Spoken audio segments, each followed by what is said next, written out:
Hello Internet, and welcome to my live reaction for Choujin X, Chapter 16. After 2 months, we're finally back with a new Choujin chapter.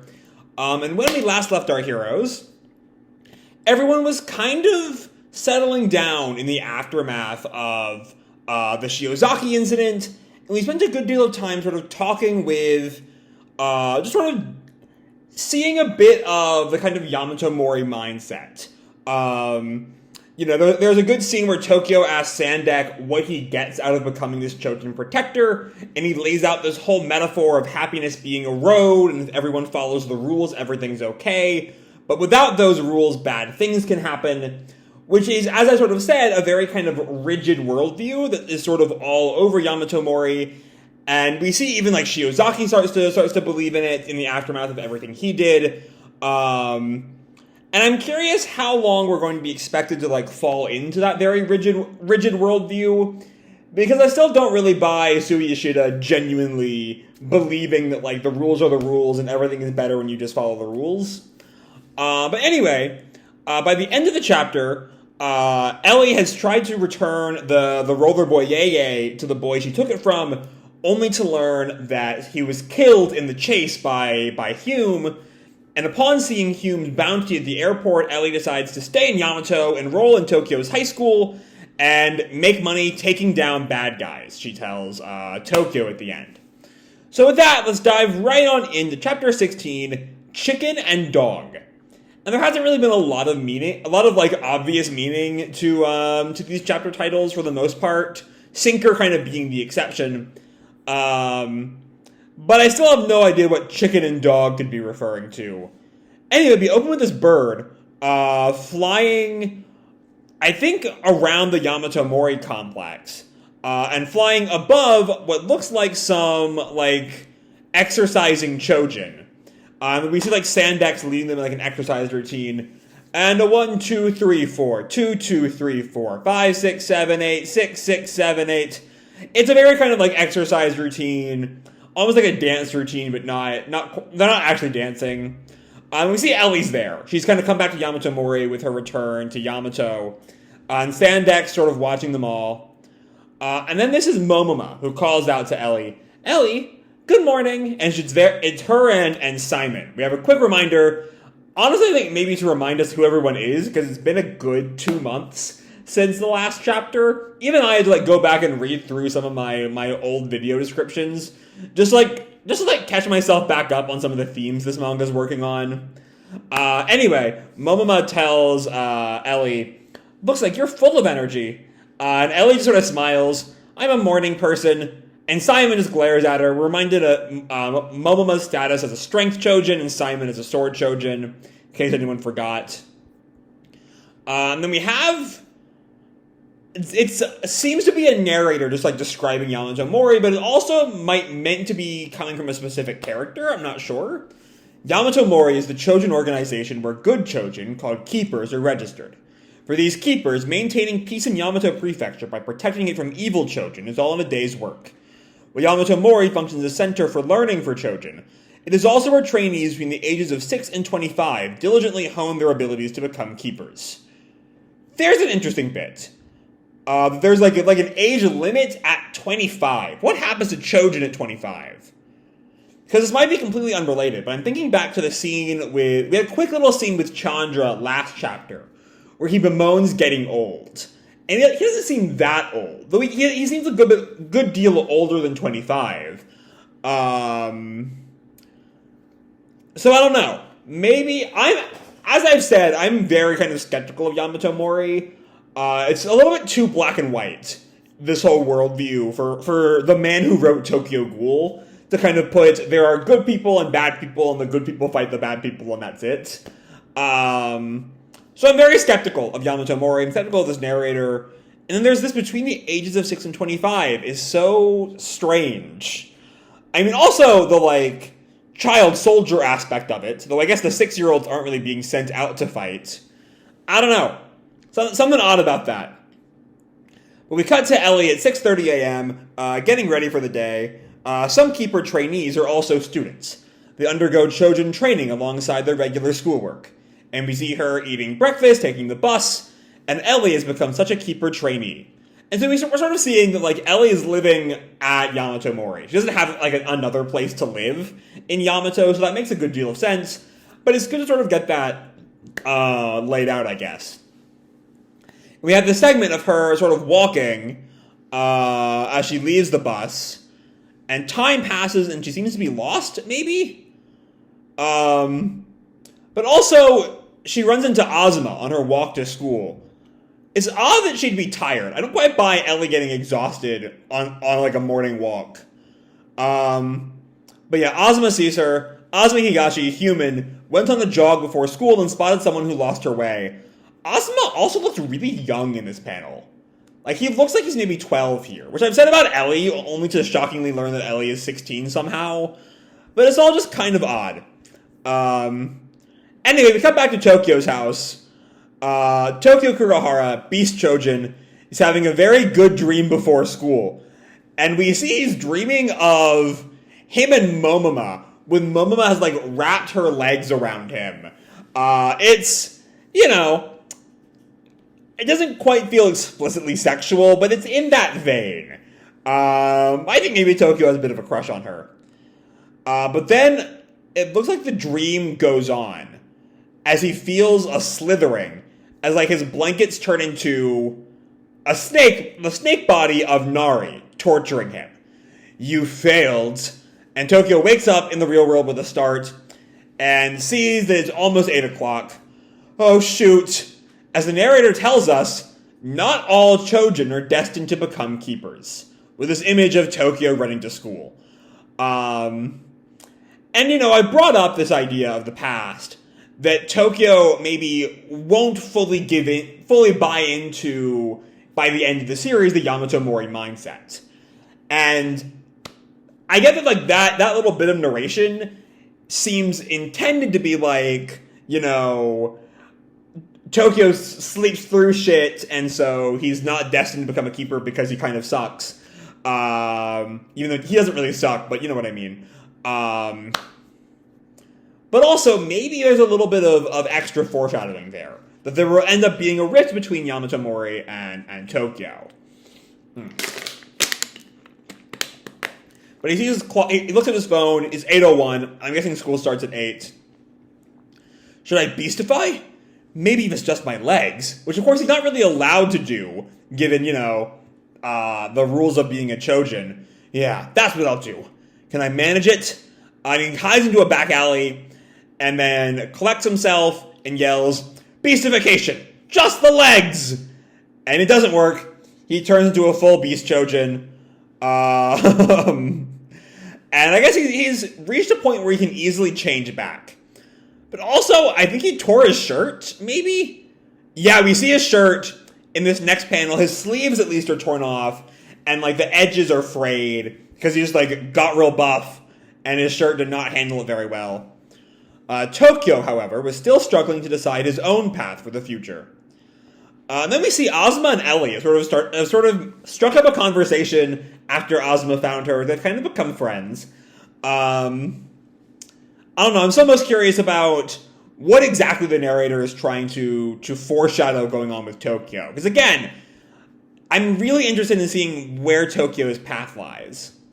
Anyway, a bit later, it's like a bit after noon, we see on the clock, it's Tokyo who calls out, "Ellie, hey Tokyo." And we see that Tokyo's just bought a new shirt at the school store because his is a mess. And Tokyo tells her, "You look tired." "Uh-huh. Been training at Yamato Mori since morning. Got up at 5. And Tokyo's just stunned. "What? You're training?"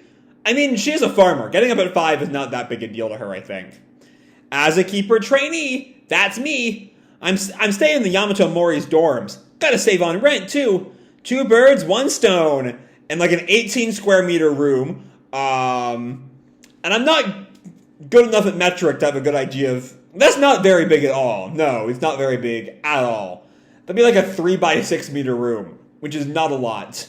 And Tokyo was sort of taken aback at just how sort of gung-ho Ellie is. Again, we're starting to sort of really feel like there's not quite a full-on, like, rift between them. but they're definitely slowly but surely growing apart, both in their skills as a Choujin and maybe also their worldviews. I see. She only just got to Yamato, but I feel like she's already overtaken me. And Ellie tells him, why don't you come to Tokyo? You can train with me and live at the dorms. It's fun. And Azuma is walking by and he hears this. And again, Azuma's Choujin status has been kind of a mystery this whole time, because he definitely took that serum back in the first chapter. But we've seen no signs since then of him actually being a Choujin. So, I don't know. But Azuma's hearing all this, which is important to note, I think. And Tokio tries to mutter out, and he thinks back to what he said last chapter. If I become stronger, maybe I can become a Choujin who helps people too. And Tokio sort of brushes her off. I live with my family, so I don't know about moving into a dorm. Not sure I could wake up at 5 every morning either. I'm not a morning person. And he has this sort of kind of terrified look. Then we cut to him on the rooftop with Azuma, I think, watching a basketball game down below, as Tokio just sighs and Azuma looks up at him. And Azuma asks, why the long face? And Tokio turns back to him, and then turns away and sighs and tells him, there's someone who turned into a Choujin around the same time as me, and she's working her butt off right now to get to where she can help people. She's making me wonder whether I can work as hard.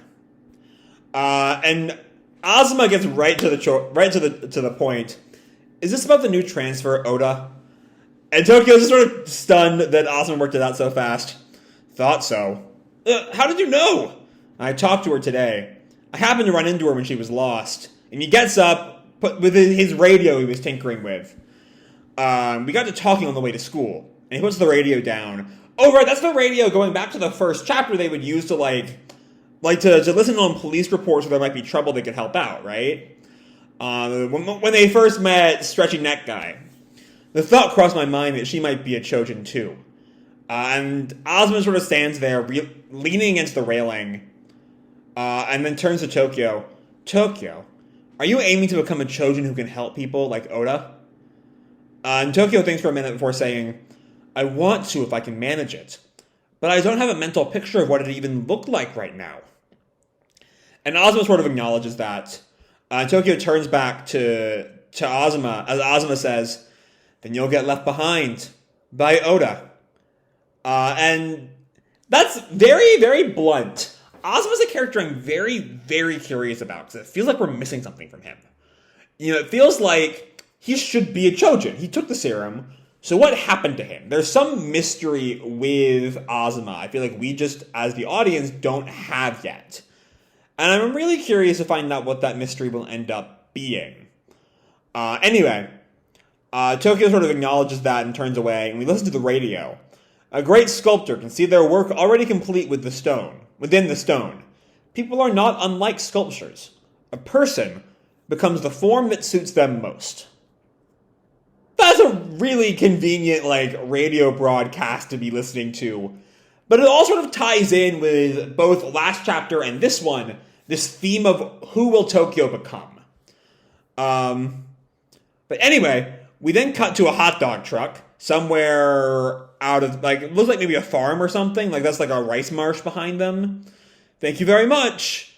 And the hot dog vendor sort of looks up, and he sees a Choujin. I don't think that's Tokio. We can see there's a long trunk or beak or something. Oh, it's the Cthulhu-looking guy, who we've seen a couple times in the past. I believe is working in whatever... He's working for the Masked Man.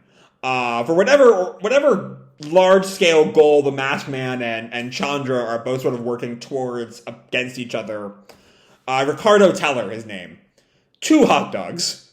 And the hot dog vendor is just weirded out by this 4-eyed Cthulhu man.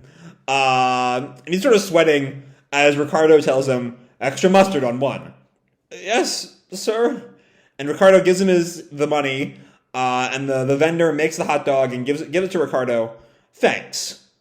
And as Ricardo walks away, this boy sort of on a scooter sees him. That might be a roller boy, yay. Whoa. And Ricardo eyes him and does this little, like, joke scare. It's kind of almost like dad energy, if that makes sense. Like, he's not actually hurting the boy, from what I can tell. He's sort of, like, spooking him. I don't know. But we cut to a motel. And we see he's there with Origami Girl, whose name we find out a couple panels from now, and I think we've already learned, is Ririka Umezawa. Again, it very much feels like Isha's acknowledging it's been like 2.5 months since he last released a chapter, and it's a little much to like expect people to remember all these names from such a young series with that long a gap. But anyway, they're looking at a map that has a bunch of Ririka's like origami dogs on them. And Ricardo looks, wow, lots of dogs. Nice. I don't know, I think Ricardo's real funny. I love his design. I love his like Cthulhu face and his like very like, you know, very nice suit. He's neat. I love him. I hope he sticks around for a while. And also, like, the way he casually buys hot dogs. He's this fucking Cthulhu man! And he's going up to the hot dog vendor! Like it's fucking normal! I love him. I love him already. I hope he's not a one-and-done arc villain. Anyway, Ricardo returns to Ririka. So, what's the situation? Ririka looks at the map and the dogs. I taught the dogs to sniff out the scent of the injections. In other words, the scent of the target. When a dog detects traces of the scent, we place a mark on the map. In other words, okay, so they're also, an interesting thing is that they're specifically looking for people who became Choujin by injection, which is specifically like what Tokio and Azuma did, and what I think Johnny did back in the pilot, but not what Ellie did. And again, we haven't really gotten a lot of an opportunity to see these two distinct types of Choujinifications, but it seems something to note going forward. Anyway, in other words, the spots with a lot of marks shows where the target is active.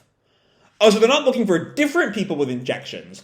They're looking for specifically one injection, presumably Tokio, as I think he's the only one who would have the injection that was not given to it by them. Given the injection by their organization. We see as, you know, where it's centered is probably around where Tokyo's high school is, or maybe Yamato Mori as it stretches out. And Ricardo comments, so we know where our beach friend is then. So yeah, that they're specifically talking about Tokio. And Ririka tells him, yes. But Ricardo goes on, but once we catch him, I wonder what they're going to do with him. And Ririka tells him, I haven't the slightest. Why don't you ask the client?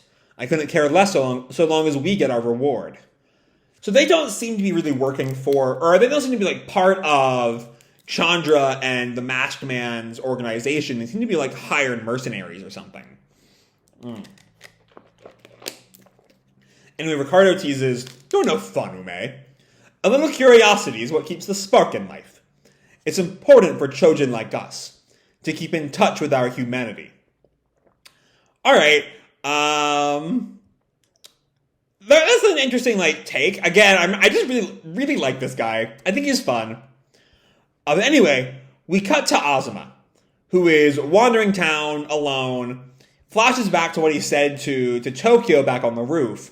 Then you'll get left behind, and we see Tokio sort of stunned in flashback as Azuma walks down, murmuring to himself, who's the one who's actually getting left behind? Which, yeah, that sort of seems like he's gotten some kind of, like, he's talking about maybe his own Choujin powers, if he's aware of them. And he walks in this back alley, and there's a dog, maybe tied to our chicken and dog title? I don't know, the dogs could also be Ririka, or Ume, whatever we want to call her, though I don't really see how Ricardo can be a chicken. I don't know. Anyway, Azuma looks at it, a dog. No, it's a hyena? So there's just a random hyena in town, and sorry, that is my medicine alarm. Wait, I remember what they said. I remember they said the cages at, words. Wait, I remember they said the cages at the zoo were broken. And the hyena sort of leaves as Azuma looks off. It left. I know I can run fast, but it's not like I'm any match against an animal. To be continued. That's sort of an odd ending point. I'm going to talk about that first for a bit. Because it does... So there's definitely some kind of... So I think there's one of two things we can take that who's the one who's actually getting left behind line. Either Azuma is a Choujin and he's not really, like what I said earlier, he's a Choujin, he's not really gotten any chance to use his powers for good or for just to use them, and even Tokio is getting better than him, or he's starting to get jealous that Tokio has this power, and for whatever reason, when he took the drug, he didn't get a power. And I don't know. Either way, I think Azuma's going to be going through something very soon. And I think it's important, that the chapter ends with Azuma sort of thinking about his own weaknesses. You know, his final thought, I know I can run fast, but it's not like I'm any match against an animal. Especially even Tokio having a specifically animalistic Choujin power, the vulture. Or the beast Choujin as he's known. That feels like he's not just talking about the hyena bear. He's talking about Tokio, maybe. That Tokio has become an animalistic Choujin, and as a result is better than him. I'm still kind of curious why exactly, the way this bit feels set up is that it feels like we're leading towards Azuma making like a deal with the organization, this whatever they're called, to get his own Choujin power. But why doesn't he already have one? Is my question. Because he took the drug. So he should have one. I don't know. Maybe it'll be awakened at some inopportune time. But yeah, anyway, I want to comment about the randomness of the hyena bit, but I think that is just there to tie in with not like any match against an animal, referring to the Tokio status as a beast Choujin. Anyway, there's also plenty of other fun stuff here. Again, there's just something slightly odd about Yamato Mori. I'm sure that'll take a long, long time for us to really break down. That doesn't seem like the thing that we find out how fucked Yamato Mori is in like the first handful of arcs. That's like a big, climactic reveal.